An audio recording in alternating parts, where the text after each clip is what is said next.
invitation. I know where I belong.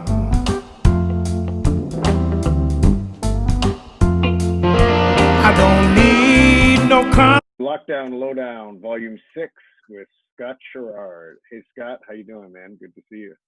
Good, Alan. Thanks for having me, buddy. It's my pleasure, these crazy times where this is how we all interact. So it's good to see you. It's as much as I've seen almost anyone in my life other than my immediate family for 2 months. Crazy times, huh? Yeah, my family, my wife and kids and I, we came to my mother-in-law's house in Woodstock, New York, about 2 months ago. So we've been out of the city. We live in Harlem usually, but we've been out of the city for almost 9 weeks. We got over the shock of it pretty fast because I'm a professional musician. My wife's a trained pastry chef, but she's a stylist for food photographers. So we're both self-employed. So we're pretty much used to the whole world of our careers imploding every week or so. But, we tried to get back up and running as quick as we could. But this whole thing of all of us being in one house and homeschooling, and my wife is currently unemployed because of this virus. It's been pretty epic, but we're very, very, very lucky, man. I've been really busy, and working on a bunch of different musical projects and teaching and doing a bunch of stuff from home.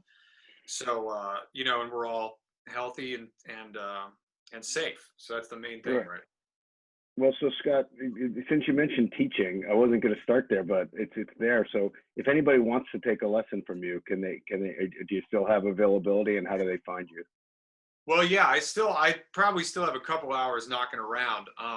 The demand for it was overwhelming when I first advertised it. I mean, I've been teaching on and off for about 15 years, actually mostly on originally Skype and now Zoom. And I love doing it, and I do a lot of lecturing and stuff. I've done some stuff at Berkeley and NYU, and I teach when I do lectures and stuff like that. I teach a variety of stuff. It's not just guitar camp stuff. I've done Yorma's camp in Ohio, but I also do like songwriting and singing and guitar playing. I kind of do it all. So I'm doing the same thing here, and obviously it's all virtual now. It's all on Zoom for the most part. And yeah, if people want to get a hold of me, I mean, I'm pretty easy to find. I mean, I'm on Instagram and Facebook, of course. And my assistant, Katie, helps me run those pages and keep everything going. And then also, if you go to my website, scottsharrard.com, kind of has everything. And there's a contact page on there. And that email goes to Katie and I, so we can field any requests, or we're pretty reactive and on top of it. Okay, I need Katie in my life. I need an assistant to help me get stuff prioritized. If she has any hours left, we can talk off camera. And I'm actually serious. But she's been a huge help for me. Yeah. So you mentioned singing and songwriting, and that's something I was going to get to later. But again, here it is. So, at what point did you realize, as somebody who was playing guitar, and I'm sure spending hours and hours mastering guitar and improving and studying guitar licks and different players, that in order to be more than a sideman, more than just a hot guitar player, which is, I don't mean just, because that's a great thing to be a hot guitar player, but how important singing and songwriting would be. And well, that's the first question. I have a follow-up. Yeah, I mean, I have a saying, or a mantra, as it were, that I openly share with everyone when they ask about this, which is, there's no point in turning on the amps if you don't have a song, right? I mean, if we look at, a band like, you and I have this history with the Allman Brothers in our own particular professions, in our own lives, right? As fans, we have an interesting perspective that way. The Allman Brothers is defined by their songs first. Not, the songwriting is what brought everyone in, and the solos is what they stayed for. And I think in the kind of music that I'm playing, where you have the old tube amps and guitars and bass drums and organ and all this, I dare say that it's kind of become a parody of itself by and large, because really it's more about, you know, kind of like putting on the costume and having the right gear and doing all the stuff. And people spend very little time writing the songs. And I do not think that that is the fault of the musicians or the songwriters at all. It's circumstantial. The zeitgeist has turned away. You know, it's kind of like these configurations, these instrumentation, this American music instrumentation, the analog approach and the organic live band. I mean, it's like being a string quartet now in society. You know, we've gone. I mean, Billie Eilish is someone who's a trailblazing person. I mean, if Jimi Hendrix was 22 years old right now, he'd probably be working at Google as a software programmer. He probably would not be a musician, because when Jimi Hendrix was a musician, the guitar was something that needed to be revolutionized and codified, and it was this dangerous instrument of loudness and destruction that was blowing away the 40s and 50s in America.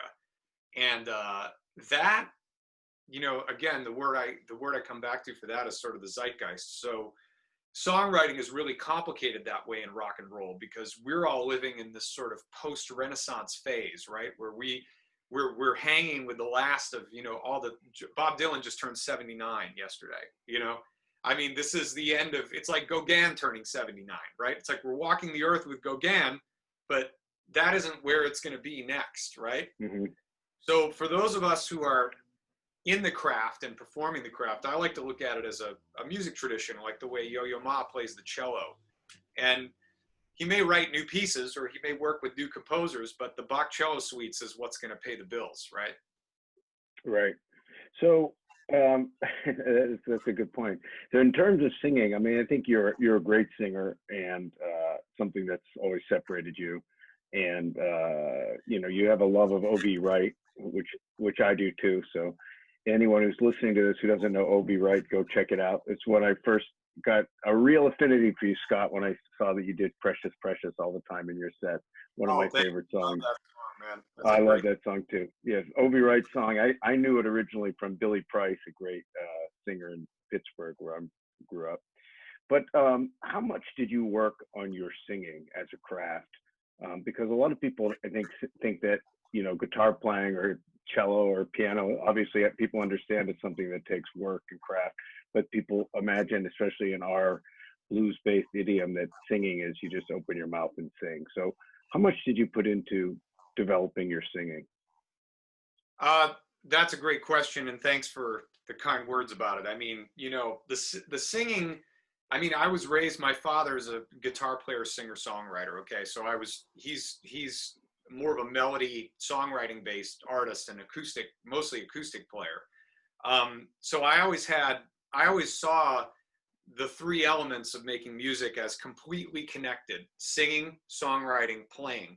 They all have to be connected. And then when you put a band in that adds another level of chemistry. So I've always taken all those things in totality as one thing. So I've been trying to raise all the boats as I've been a musician throughout my life. And the singing, you know, I put my first band together when I was about 12, and I had a singer, and we did a couple of years of playing school dances and stuff and hauling stuff and, you know, mom's minivan, you know, setting up Marshall stacks and gymnasiums, you know, and I was always at the mercy of this singer. And the band got somewhat popular on this little circuit we were on. And I just started singing because I got sick of dealing with the issues that singers have, you know. I wanted to lead the band, and I felt like I knew how. So I just started singing. And when I was a teenager in Milwaukee, I played in all these clubs. I ended up having my own band that had this regular gig on Thursday nights at this pretty famous blues club called the Up and Under. And there I started to develop my voice more. And that was where I started trying to emulate. The first people I tried to emulate were Otis Rush, Sam Cooke, Freddie King, Magic Sam, because that was the stuff I was really, and the Meters, like all the guys who sang in the Meters, like Art Neville, Cyril Neville, you know, and a lot of New Orleans stuff, Alan Toussaint. So I was really into that. And I was also, from a kid, very obsessed. My two favorite bands were the Allman Brothers and Little Feat. So Lil George was like the first singer I heard where it made sense. Like I was like, oh, I could do that. Because you look at Gregg, and you know, Gregg was like, I consider them like kindred spirits vocally, because they have the soul, R&B, blues, but they sing rock and roll. But Gregg was like when I was a kid, he was like a rock god, you know. But Lowell, there was something about him, you know. He was overweight. He was, you know, he was a guy who was forwardly, you know, intellectual and innovative, but he was obsessed with the blues and soul music, and he was just like this white middle class kid. And for a little kid like me, who was listening to Muddy Waters and reading Mad Magazine, he was like all those things had come together in one place. And he was one of the, you know, ironically now that I'm playing with those guys, he was the first guy who really showed me like, oh, you can do this. Because again, like Zeppelin, Allman Brothers, they were always like my favorite bands, but they were like these gods. Little Feat was like the musicians band. So I'd say he was in making me believe I could actually try to sing soul music and gospel. Steve Winwood was another one for me early on, especially with Blind Faith. Yeah, Gregg always seemed a bit otherworldly, and when I started performing out and stuff, I you know, play Allman Brothers songs at home all the time, but I wouldn't sing them because it was one thing when I sang them at all. I heard Gregg's voice in my head and it sounded terrible to me. I finally had to overcome that after One Way Out came out, and people would come to see my shows and just wanted to hear some Allman Brothers. So I dealt with it, but and found my own way to do it. But you know, Gregg was one of the first people in an interview I did with him, maybe in the mid '90s, I think, who he said that to me. He said, you know, people think I just open up my voice and sing, and this voice came out, but I dedicated my life to being a singer, and I studied Bobby Bland and Ray Charles, and I mean, it's not that I didn't know that, but hearing that from Gregg, it really made me think about this issue in a different way for the first time. And I think I think he's right that people don't understand that, you know, don't immediately think of that as a craft that was developed. Yeah, I mean, he definitely possessed a beautiful instrument and unique technique. I mean, you know, as some people who are watching this may know, I mean, I spent almost a decade with him, and you know, I always heard Gregg through a different lens because I grew up playing with these older musicians from the South who were in Milwaukee, who were all Chitlin circuit kind of legends, you know, like Harvey Scales and Luther Allison. I mean, guys like Hubert Sumlin and Pinetop Perkins were around this club when I was a kid and teaching all of us and touring with some of these bands all throughout the Midwest. Another guy was Willie Higgins and the Mob, who was another legend of that 60s, 70s scene. And, you know, Gregg and I, when we first met, we immediately connected on my love for R&B, soul, blues, gospel, and singing and songwriting as much as, you know, any of the other elements of putting that music together. And I'd say as a vocalist, I also spent, when I got to New York in '96, I guess I was like 20, I was pretty close to signing a deal with Alligator Records, and Bruce Iglauer rejected me. He said, you really need to work on your voice. And I always say that the rejections are just as important as the breaks, because it gives you an opportunity to be humble and learn. And of course, Gregg Allman was also totally possessing of that as a musician. So what I did then was, there was at the time, if you remember CD box sets, I know you do, Alan. I got the Sam Cooke box set. He started a record label later in his life, towards the end of his tragic young death. That was a gospel label, and he went and signed all these legendary at the time older gospel quartet groups. Well, that box set opened up a whole world for me, and I got through that. I got into Swan Silvertones, the Dixie Hummingbirds, you know, the Pilgrim Travelers. And then, of course, the more obvious ones are like the Staple Singers, you know, who I was already obsessed with from a kid because of Stax Records. And I really went down that rabbit hole because I really believe the greatest singer of all time, for me personally, is Sam Cooke, because he sort of possessed all the skills and then the originality on top of it all. An incredibly advanced singer who could sing standards, blues, pop, country, you know, just as convincingly as Ray Charles, and I'd say Ray. It's always a war for me in my mind between like Ray and Sam for the greatest of all time. And I'd say those guys were always in my mind. And then when you're talking about Gregg, you got to throw in Bobby Bland and Little Milton, because if no one's ever checked those two out, especially their 50s and 60s records, I mean, you're going to get a lot of Gregg Allman tricks from those records, you know. Yeah. And he'd be the first to tell you, you know. Yeah, one of the most fun things, memorable moments in my 20 plus 25 years being around the Allman Brothers was being backstage one night up in Woodstock at the Bethel Center, and Tony Coleman was there because B.B. King was playing the next night, and they were in town, and Tony was just hanging out. And after the show, Tony and Gregg sat there and talked about Bobby Bland, Blue, as Gregg called him, for about 15 minutes. And I just sat there and listened. And hearing Gregg talk about him was just incredible. And the love he had for him and the way he talked about him. And there were some hilarious stories that Tony was telling him. But you know, Gregg was in that 15 minutes or so reduced to like being a kid, like I've heard so many people talk about him. That's how he was talking about Bobby Bland, who was still with us at the time. So tell us a little bit about, you said you were with Gregg almost 10 years. How did you first get the gig, and how do you feel working with him changed you as a musician? Well, my buddy and great sax player for the Gregg Allman Band, Jay Collins, he tried for 2 years to find a way to get Gregg and I together. This all started in like 2006, and our paths were never really crossing. I was playing guitar in Jay Collins' band at the time. I was also doing some session work with Levon Helm at Levon Helm Studios, which also came through Jay. So Jay and I were kind of in this bubble together in New York City, grinding it out. And every week it was like a waiting for Godot thing. Jay would say, man, I'm going to figure out how to get you and Gregg together, and maybe we'll fly you to this gig and have you sit in. Anyway, so finally, August 2008, Jay calls me and he says, Scott, you got to come meet me on the Thruway. You got to come tonight. Do you have a gig? Luckily, I didn't have a gig. He said, you got to come meet me. I'm going to, you know, he was driving down from Woodstock at the time. He had just moved up there. I drove in from Brooklyn. We met. He drove me to Camden, New Jersey, and I met everybody in the Allman Brothers for the first time and sat in with them. And of course, the first conversation, not to beat a dead horse here, but the first thing that Gregg Allman said to me when I met him after, so nice to meet you, thanks for coming down, was, hey, do you know all those Wayne Bennett licks on those Bobby Bland records? Yeah. Lucky for me, I did. And then we talked about music for a while, and it was a great conversation. It was like a 20-minute conversation, and I just found him to be incredibly cool. And we just instantly had this, we were just fans of music right away.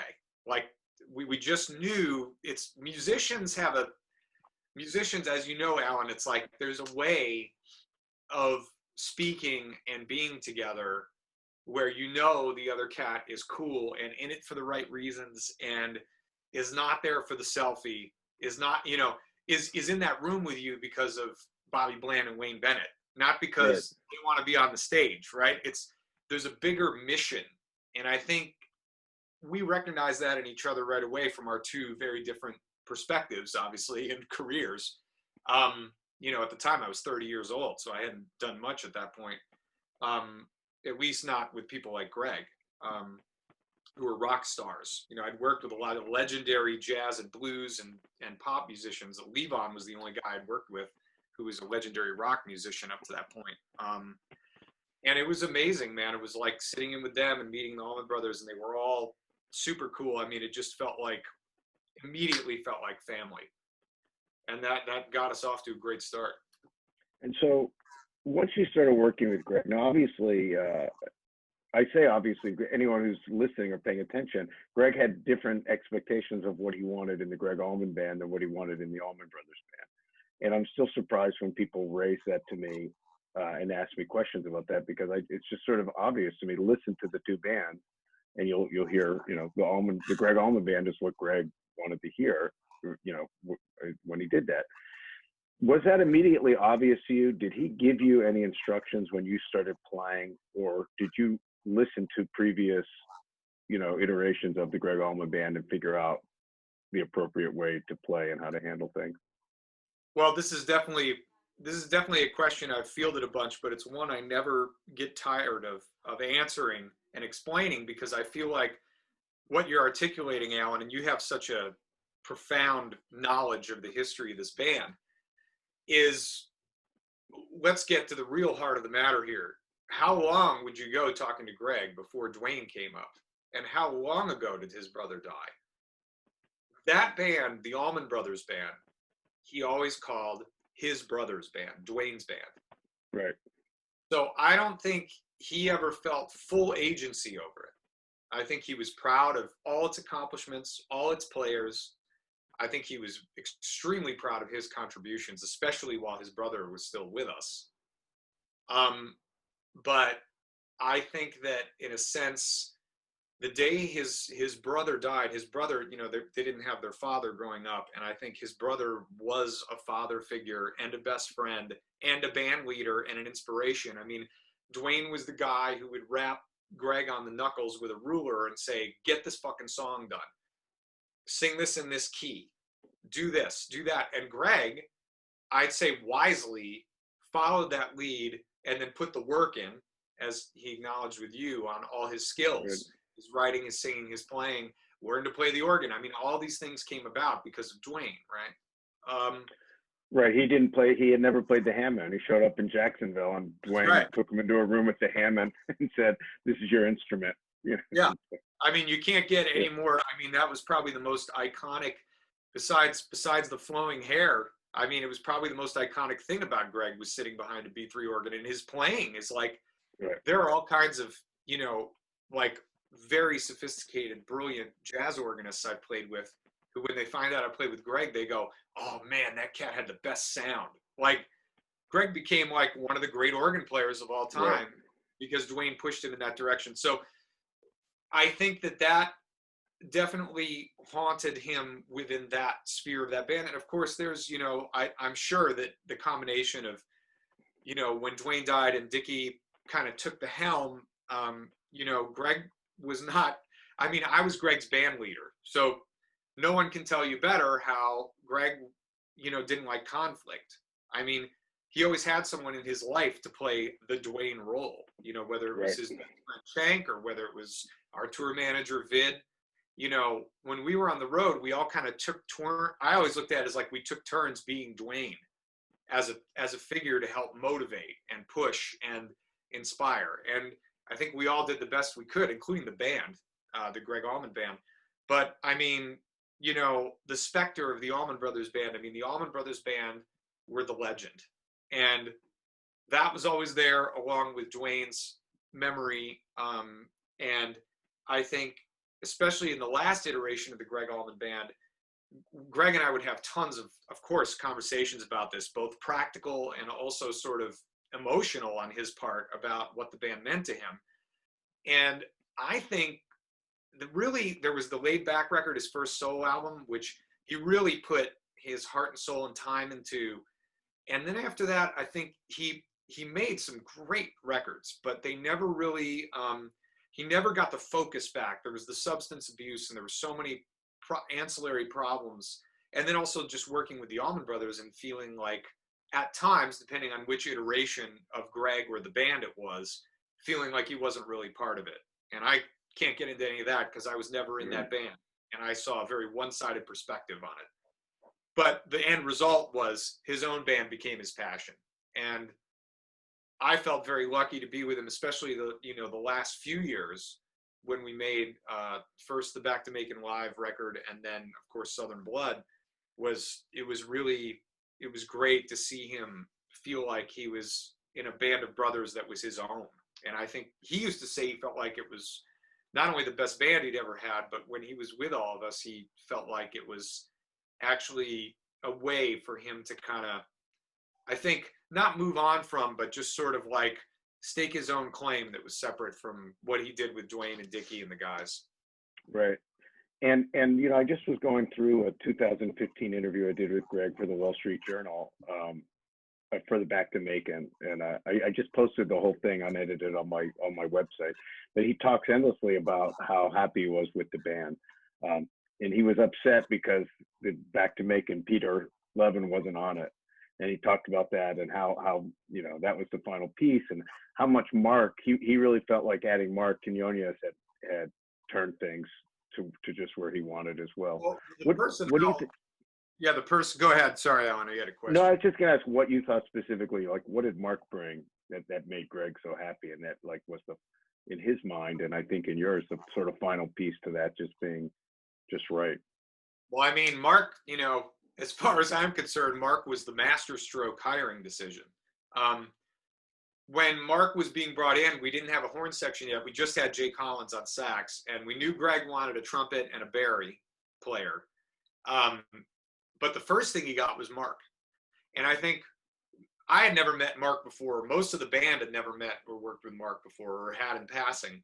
And we were all kind of scratching our heads like, well, I thought you wanted the horns. But then when Mark showed up and I met him, you see, Mark and I are both Capricorns. We're a day apart in birthdays. And when I met Quinones right away, within 10 minutes, I was like, that's why this guy's here. Because we all knew he was a bad motherfucker. I mean, he's one of the best percussionists around in any genre. And I knew him from the Allman Brothers. I knew all his work, and I knew some of his session work and some of his salsa work.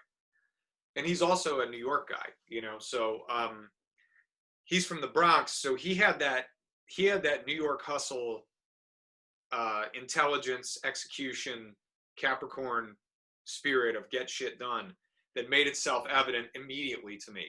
And I latched onto him right away. I said, this guy, I'm going to learn shit from this guy, not just musically, but how to conduct myself in this band with Gregg and as a musician overall. And I'll be damned if one of the things I'm luckiest for in my life is that I have an instinct to recognize when someone is a lot better than me and a lot farther along. And usually when I encounter them, I have the wisdom to shut the fuck up and learn from them. And when I did that, I kind of let Mark take the lead. And Mark basically is the person who told, who said, look, Sharrard's got to be the MD. We got to change all these other pieces. We got to get these guys in. And he was 100% on the mark for what we were dealing with. And, we used to call him the Generalissimo. And, Mark, he just doesn't bullshit, man. And he's usually right. He's been wrong a few times, but he's usually right because he's got a good heart under all that bluster. Yeah, Mark was an incredible source for One Way Out. I talked to him fairly late in the process. He was probably the guy I knew least in the band because Mark never really hung out that much at shows, say hi to him. We knew each other for years, but hadn't really had long conversations. And when I interviewed him, I was just blown away because he's so smart and he never drank or did drugs. And so he was a sober observer. He came into the Allman Brothers as an outsider. He didn't even know who they were. He wasn't blinded by stardom or anything. And of course, he was anything but an outsider by the time I was talking to him. He'd been in the band for 20 years. So he had a little bit of an outsider's perspective from the way he came in, and he was an ultimate insider, super smart. And like you said, get it done, no nonsense. So everything you're saying makes sense. It's really interesting. And when I interviewed Don Was about Southern Blood, he said to me, I was so excited to work with Gregg. And then he said to me, I want to do this with my band. And Don said that he said, oh shit, like it's never good when the guys want to do it with their band because we have limited time. I don't know these guys. I like my own guys. I don't know what they can do. And he said he went and saw you guys and was like, okay, this is going to be fine. This is cool. No problem. Yeah. And Don talked. Yeah. I remember the show. Yeah. So let's just talk a little bit about their experience of recording that. The final product of what came out is so clearly, in the tradition of like Warren Zevon's last album and, where Gregg is confronting his mortality and it's so powerful because that, what he knew when he sang those songs. Was that stuff ever spoken about during the recording process, or was it just unspoken? Yeah, that's another question I get a lot. That's a very interesting one because the record is mostly very mournful in terms of its tone, right? It's very somber or however you want to describe it. Especially the choice of material. But I gotta say, like, a very close circle of people knew that Gregg was terminally ill. At least that was where the doctors thought it was heading. I mean, we were all hoping for a miracle, but really it was only his inner circle who knew, and I was in that inner circle. When Gregg was trying to figure out who to work with, you know, I kept telling him Don Was for years. For like 4 or 5 years, I was telling him, you got to get Don Was, all the way back to Low Country Blues, because I was in the band when Low Country Blues went down with T-Bone Burnett, and T-Bone went through this with Gregg, where Gregg said, I want to use my band. And we were booked to fly to LA and all this stuff. And then I guess they had a Mexican standoff, and T-Bone and the record label won. And Gregg ended up using T-Bone's band. All great guys, all amazing musicians, love the record. I don't have any gripes about it. I'm just saying that isn't what Gregg wanted. And he acquiesced to the producer.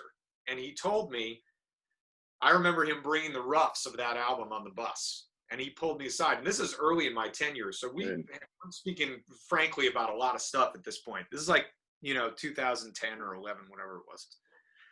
And he pulled me aside and he said, I'm never letting a producer do that to me again. He's like, I like the record. I like how it turned out. But he said, next time it's our band. And that was his mantra for years before he met Don. And I knew Don Was, his history, my producing partner and engineer, Charlie Martinez, has worked with Don a lot over the years as a tape op, just with the Stones and Keith Richards and stuff. And he always raved about Don. I had never met Don. I also found out that Don and my dad are the same age, and they played on the same garage band circuit in Detroit and Dearborn in the 60s and 70s. And Don Was and I have all these weird crossover relationships through the Detroit music scene. It's really, it's hard to explain, but when you're from Michigan, it's sort of a different, it's kind of like, the whole militia and the factory union mentality, and it's a weird place to be from, man. But I can't explain it, but you can hear it in the music. Music from Detroit is different, My wife is from Michigan, and her whole family's there. I know exactly what you're talking about. I'm preaching to the choir on that. Yeah. So I figured this guy's going to resonate. This guy is going to resonate. And I like what Don did with the Stones because they're a band. And I also really like the record. I think he did one record with the Black Crowes that I thought was one of their best records. And I said, you know what? This guy probably knows how to work with a band. And then it was on us at that point. This is a few years before Southern Blood. It was on us, on Gregg and I and the band and the management, to find the right musicians so that when we went to Don to make the record, we were ready. The material was that's a longer conversation, but just in terms of him being reticent and working with the band. And I knew when Don came to see us that we were ready for him. Yeah, that's great. And you've told me this story before, but I think it's worth getting on the record on a video about you talking Gregg into recording Once I Was, because it is such a beautiful song, and I think we both agree that in a way it's sort of the emotional heart of that album. And in like 1995, I did this long interview with Gregg at 2 a.m. in his hotel room in Chicago, and we talked a lot about Tim Buckley and Jackson Browne. And at that point, I don't believe he had ever really talked about that side of him. It was fascinating to me. And he just loved Tim Buckley. And Tim Buckley called him after Laid Back came out and told him, and he thought it was like a prank call. All these years later, knowing this crazy connection between Gregg and Tim Buckley, which nobody would really think of, that he did that song and did it so beautifully. And it's, you mentioned that the album is mournful. I don't find it mournful. I don't know. I'm trying to think of the right adjective. I don't exactly find it mournful, but it definitely has this heaviness. But Once I Was is just an example. It's so moving. It's so powerful. You got to remember the reason I use the word mournful or somber is because a lot of the fans have this impression of the record, but when we were making the record, we were just laughing and eating barbecue and having the best time. So it is a pretty dark tone compared to what was actually going on in the process. And I'm glad you brought up that song, because that is, without a doubt, my favorite track on the record, without a doubt. And I can't listen to that. I've listened to it like once, maybe, because when we would do our writing sessions, he would always play that and sing it to warm up and like fool around. And I honestly, the first few times he did it with me, I was afraid to ask him if it was a song he wrote or not. Because I was like, I don't even want to, it was so powerful that I was like, I don't even want to touch that. I don't want to co-write that. I don't want to have any fucking thing to do with that. I just want that to exist, and I want him to find that. Because whatever that is fucking magic. So I would just sit and watch him do it, and then we'd hang for a second. I'd go, all right, you ready to work on a song? And we'd work on something else. Finally, I asked him. One day, I remember when I asked him too. We were in a trailer. Shannon was there. I remember it like it was yesterday for some reason. We were somewhere in the desert doing some gig outside. And we were in this trailer, this air-conditioned trailer, and I remember the air conditioner was humming really loud, and he had his acoustic. He started singing and playing, and I said, damn, Gregg, what is that you've been playing for the last couple months and singing? Because it's just gorgeous, and you never finish playing it. You always play it for a minute and then stop. He goes, oh, yeah, that's a Tim Buckley song. And right then I remembered, I was like, oh, yeah, because my dad used to cover a lot of Tim Buckley stuff. He never covered that song, but then it started to come back to me. But Gregg's version of it was so singular that it didn't even occur to me that it was a cover on any level, even though it was a song I'd heard throughout the years on and off. And then, of course, when Southern Blood came up, I told him, I said, you have to cut that. And he was very reticent about it.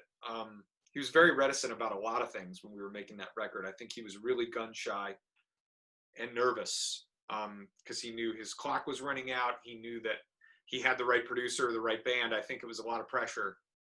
And at the session, there was a bunch of times I had to put my neck on the block. I'm credited as the guitar player and musical director on the album, but I was definitely one of the producers. I mean, we all know how the music business is, but I mean, there was definitely a few instances where I had to pull Gregg aside and put my job on the line to get him to do something. And, there were a lot of times on the job where he got mad at me. And that certainly happened during the making of the record a couple times. But I think most of those times I stuck my neck out with Gregg, thank God. I was doing it from a place of genuine concern and love for him, and also just putting the music first.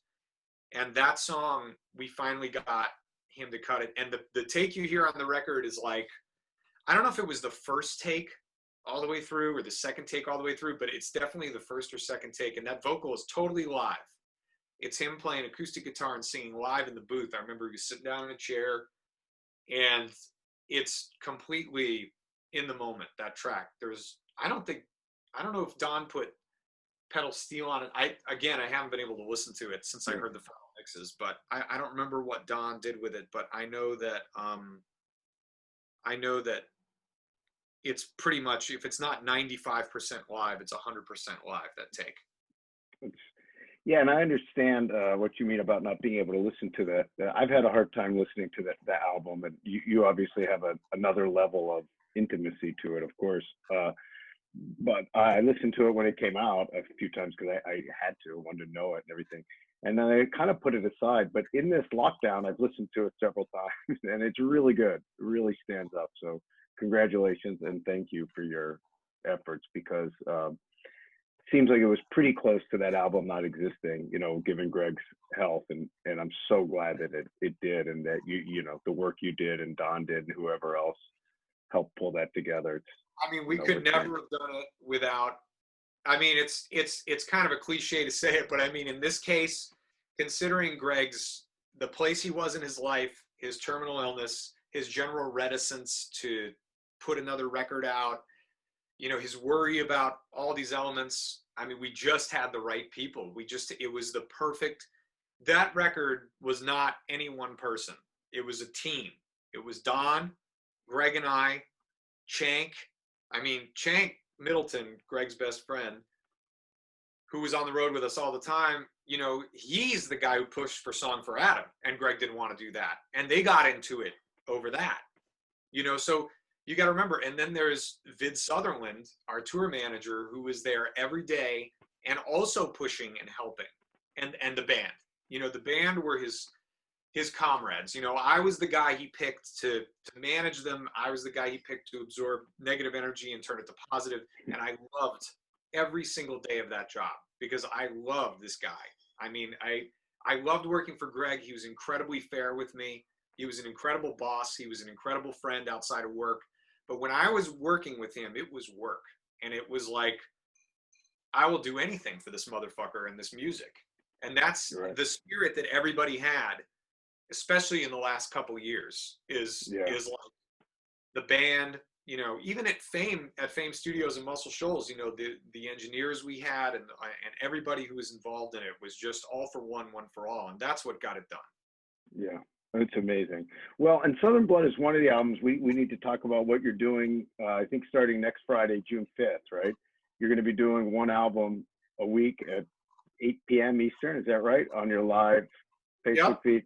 So tell us a little bit about that. I think the 4 albums in order are Laid Back, Saving Grace, your last solo album, Little Feat, Sailin' Shoes, and then Southern Blood, right? So tell us a little bit about what that is and anything else you want to share about it, that project.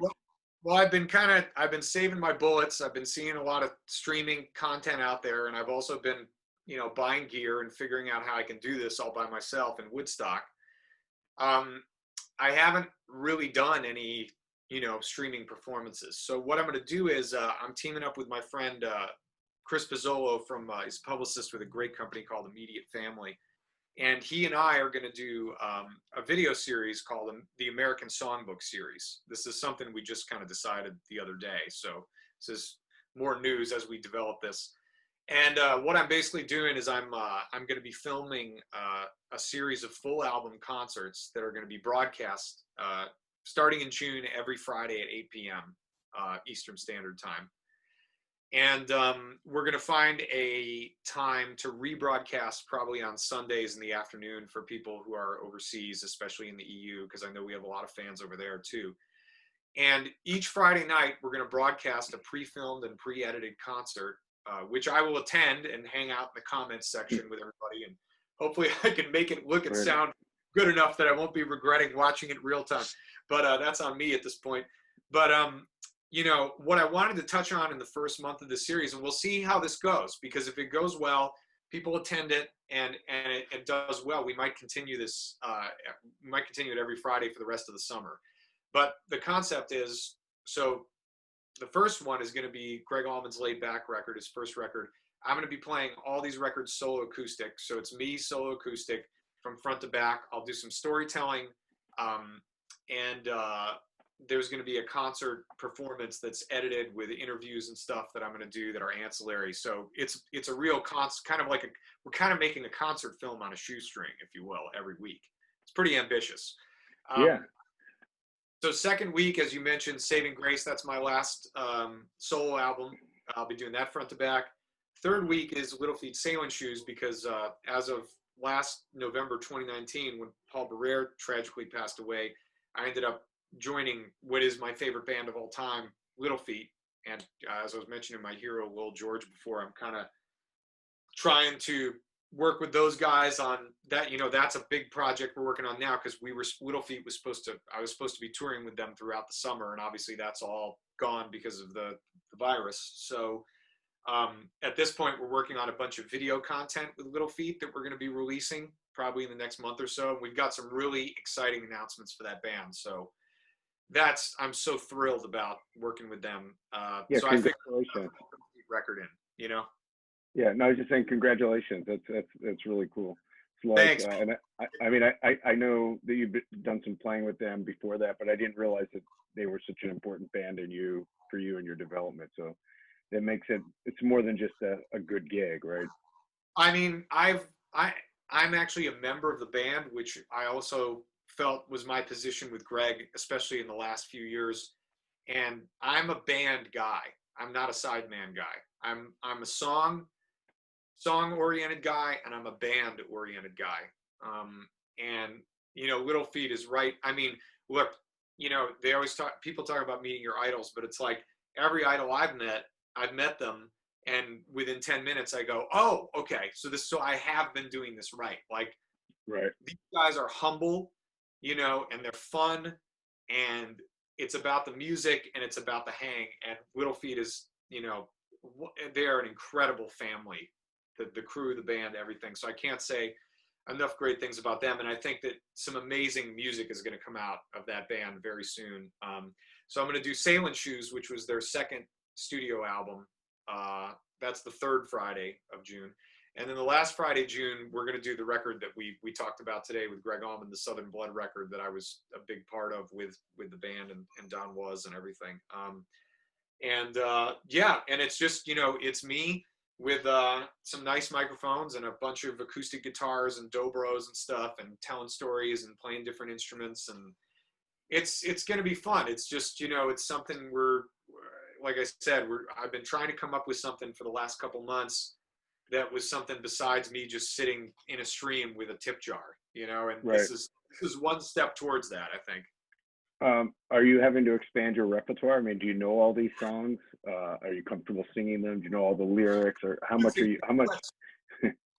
Now I've got a 3 and an 8-year-old boy, and I'm, you know, we were talking about teaching before. I'm teaching about, you know, 20 to 30 music lessons every week on Zoom at an hour a shot. So I'm pretty blown out, but I have been working really hard in any free time I have. And it has been, I'm doing one at a time, and it's like laid back. I know half of that album like the back of my hand with a guitar and singing. And the other half, like I got to Queen of Hearts and I go, oh shit, like how's this going to happen? So yeah, I mean, there's, you know, each song has been an opportunity for kind of reinvention of the song. But here's the great thing. And, you know, if a song is built well, it can be moved and reconfigured in any way you want. You just put in the time with your craft and you can find a way. And a song like Queen of Hearts, for example, which is so, to me, especially in Gregg's band, being a 9-piece band, it was always so defined by the arrangement and the saxophone solo and the odd time signature and the, you know, stuff and the dynamics of the band. And I was working it out this last week, and we were talking about Tim Buckley. I got to the end of the week, and I go, fuck, this is like a Tim Buckley song. And I started playing it like that, and I'll be goddamned now. And all of a sudden, it was like, oh, this is just a great fucking song. Like, I can just play the song, and it's going to be hopefully as impactful as having a 9-piece band playing it. Right, that's amazing, and that's something I was thinking about. You know, when I said, like I said, when Gregg told me in '95 that Tim Buckley had been such a huge influence on him, and how much he loved Jackson Browne, and it was sort of mind-bending to me because I didn't know that. I hadn't heard it. He hadn't really talked about it. But then once I thought about it and processed it, you go, oh, okay. Now Queen of Hearts makes sense. Multicolored Lady. Where do these songs come from? I mean, of course, like once you know it, it seems obvious that those guys would have been a big influence on him. But and it's our own, even someone like me who's thought about Gregg so much, you know, you can have blind spots because you're seeing him through the Allman Brothers prism first and foremost.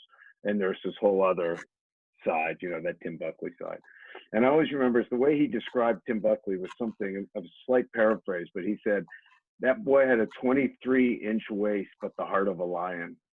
Wow. So, yeah. And, he had a way with words, didn't he, Gregg? He did have a way with words. That's one of the reasons I decided to make One Way Out in Oral History was Gregg and Dickie also. I mean, they spoke in such cool language. I thought, well, why would I paraphrase anything these guys say? You know, Gregg talking about how Midnight Rider came to him all at once. He said, that song hit me like a sack of hoe handles. I didn't see until recently that Kim Payne got a co-writing credit on that song. I wonder what he wrote of the music. Oh, well, that story is in Midnight Rider, Scott. But I'm sorry, in One Way Out about Midnight Rider. Basically, they you know, they were just sitting around one night getting high, and Gregg kind of came up with Midnight Rider sort of all at once, and he just ran out of you know, lyrics, and Kim just kind of threw out there, I gone past the point of caring, some old bed I'll soon be sharing. Kim just, you know, and so they did that, and then you know, Gregg said, I'll take care of you on that, and then he I got to look back at the book to make. I don't want to say this wrong, but he maybe slipped Kim a little money, and that was it. And Kim was holding up her songwriting credit, which Gregg had promised him. So Kim, he doesn't like it if I say he took Gregg's Harley for ransom, but he borrowed Gregg's Harley and told him he'd get it back once he got the publishing on Midnight Rider. And so he did. He gave him, I think it's 5%, 10%, but he did it. And you know, Kim had already been fired from the Allman Brothers by that point. So that was his. He said, "Well, I had no job. I had a heavy drug habit, no job, and the only thing I had done of worth was, you know, write a line of that song, so I had to get it." But anyhow, that's the story there. Rick Danko had a saying about that I'm trying to remember, but I'm gonna have to paraphrase. But yeah, apparently he used to say the only thing that matters is getting your name on it. It doesn't matter how much you get. Yeah. Because every time it's printed after that, there'll be your name next to the song. Well, Scott, is there anything else that we didn't cover that you want to make sure it gets out there? No, just, you know, I'm like, from my Facebook page, I believe it's the Scott Sharrard music page. My personal page it's a full boat, so don't even go there. But at the Scott Sharrard music Facebook page, we're going to be doing this live stream every Friday night at 8 p.m. Eastern Standard Time. And we'll do a rebroadcast in the afternoon over the weekend to be announced. And hopefully we'll just keep doing it every Friday this summer. For now, it's just every Friday in June. And if anyone wants to reach me about doing lessons, I really don't have much time for it, but I would love to hear from you, and I can certainly find a way to get you in eventually, if not right away, is the contact page on my website. And if you can't afford lessons or you don't have time to do them in hour chunks, you can go to the TrueFire link on my website, scottsharrard.com/TrueFire, and I've done 2 video series for them that are very, very in-depth on my work with Gregg Allman. And the first one, Southern Roots, and also my solo band, mostly those 2 things. And then my 30 Licks series just came out, and there's a lot of stuff on Little Feat in that one, because I just did that in December. So I do a lot of stuff with like slide and different open tunings and stuff. And that's great. And stuff you don't see in the other. And then well, there's a channel for as little, same page on my website, for as little as $10 a month. You can subscribe to my channel on TrueFire, and that I update content every month or so. Yeah, and just for any guitar players out there who don't know, TrueFire is a great resource. You know, Scott's on there. Andy Aladort has a channel. A lot of guys. So many other people. I don't want to even say names. I'll leave people out. It's well worth your investment. You have some time right now. You can take lessons from all your favorite guitar players. So get up there. It's really a worthwhile investment. I do it. Scott, thank you very much. Good luck with everything, and stay safe, and see you soon. I can't wait until we're seeing each other in person on the side of a stage somewhere in our normal environment. Well, look, I had a whole bunch of tours with not only Little Feat, but my solo band. We were going to go to Japan, and I was hosting the Guitar Pull at Peach Fest this year again. And man, the lineup we had for the Guitar Pull this year, I won't even tell you, because it was going to be just spectacular. But that's all 2021. So I'll see you somewhere out there, either with my band or Little Feat, once they take the ropes down and get this thing under control. Yeah. Okay. Stay safe and be well, and we'll talk to you soon, Scott. Great to see you, brother. All the best. Thank you. You too. Bye. Bye. Of course. Bye.